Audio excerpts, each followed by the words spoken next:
selalu cari motivasi. Apa sih motivasinya? Kenapa sih Musa begitu? Motivasinya apa? Kenapa Musa bisa marah? Motivasinya apa? Nah, kenapa saya bisa belajar ini? Tolong ya para pemimpin, para pemimpin.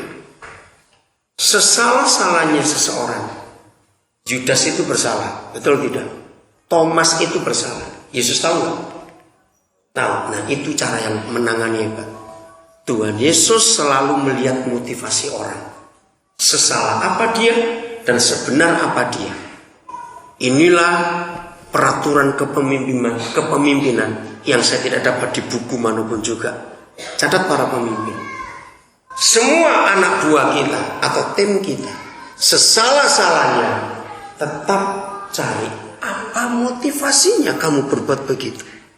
Nah, motivasi ini yang kita harus tolong dari orang itu.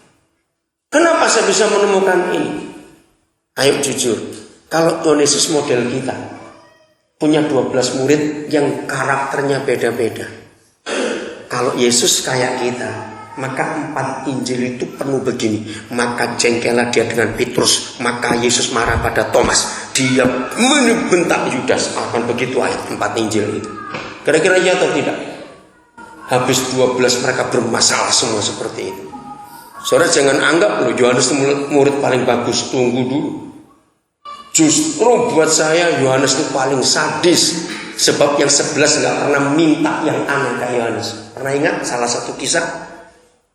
Begini, guru, boleh gak aku minta api dari langit?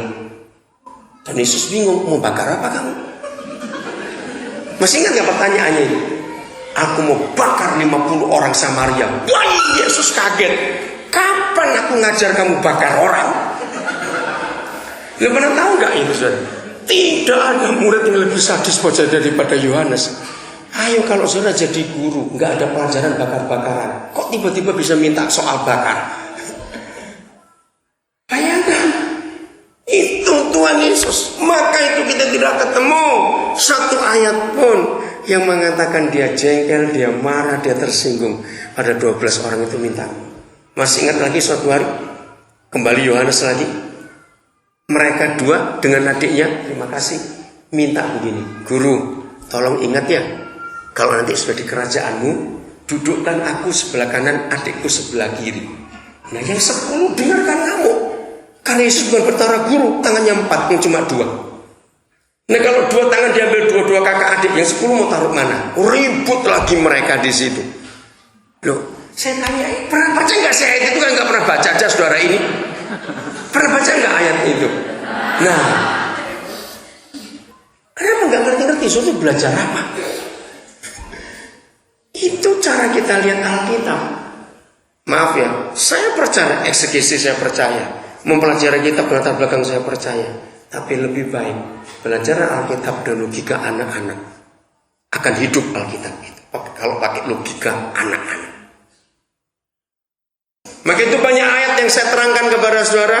Pasti saudara berkata, saya sering baca ayat itu, kenapa nggak ketemu gitu? Nah, karena kau pakai logika teolog, mumet Alkitab jadinya. Kalau pakai logika anak-anak, firman itu hidup. Seperti yang saya ajarkan sekarang kepada saudara. Hidup. Itu luar biasa. Maaf, saya cuma cerita itu, ada berapa saudara di belakang. Tanya Pak Semi, Bu Foni, Pak Iwan.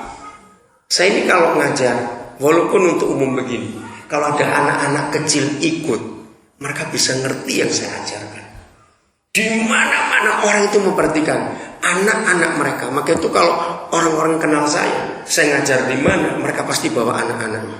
Karena mereka berkata, heran, kalau Pak Daniel yang khotbah, anak-anak saya juga bisa ngerti, walaupun masih kecil.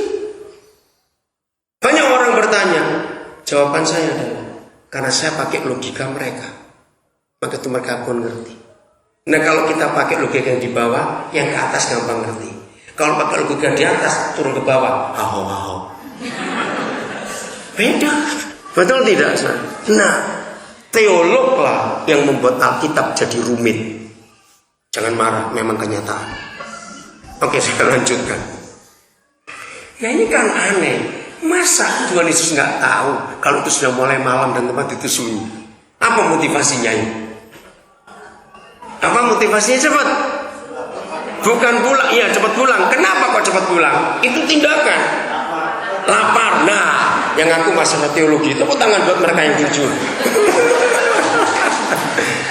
Mereka lapar, mereka nggak mau repot. Suruh pulang saja orang-orang ini. Suruhlah orang banyak itu pergi supaya mereka dapat membeli makanan di desa-desa.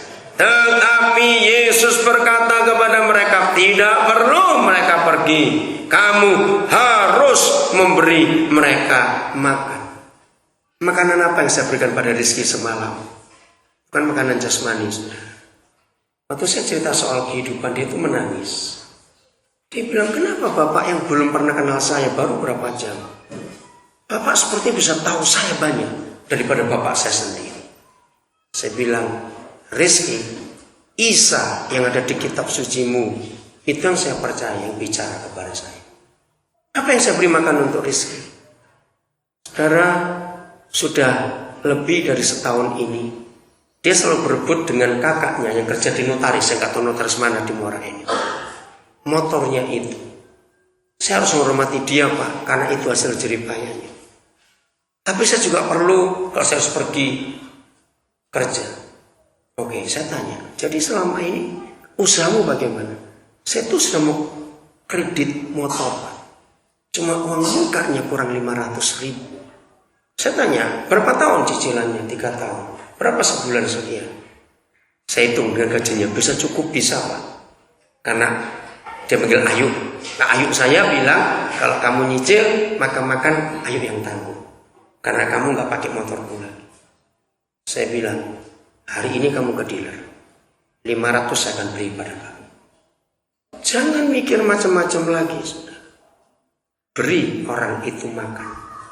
Kata memberi makan gak harus makanan. Ada orang yang lapar otaknya, itu artinya orang ingin sekolah. Ada orang yang lapar hatinya, berarti orang itu ingin kasih sayang. Ada orang yang lapar rasa aman dalam hidupnya, berarti dia ingin dilindungi. Berarti kata lapar itu ada banyak. Ada orang yang lapar kesehatan karena dia sering sakit. Jadi Injil itu berlaku ke semua bidang dan segi kehidupan manusia. Katakan amin. Waktu mau pamit, wajahnya berubah. Dia menemukan harapan. Ngerti kata ini? Beri orang itu makan. Terus jawab mereka. Nah ini dia. Untuk misi, tolong Pak Carat, ini penting. Dengar ya. Untuk misi, jangan pernah, ini penting sekali.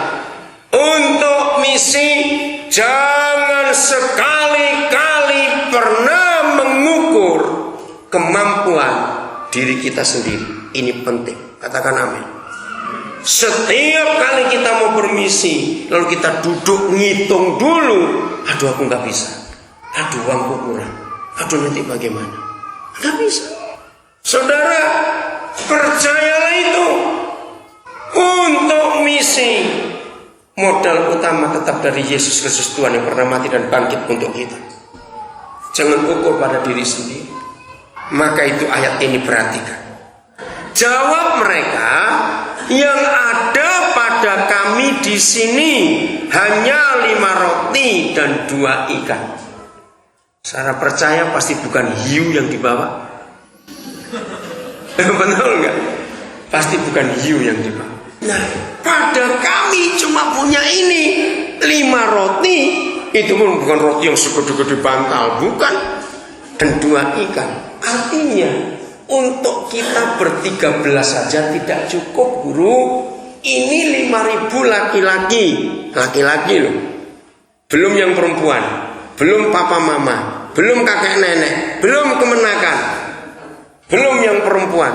Saya hitung total lebih dari 30.000 orang. Saudara. Bayangkan, maka itu mereka bilang suruh pulang orang-orang.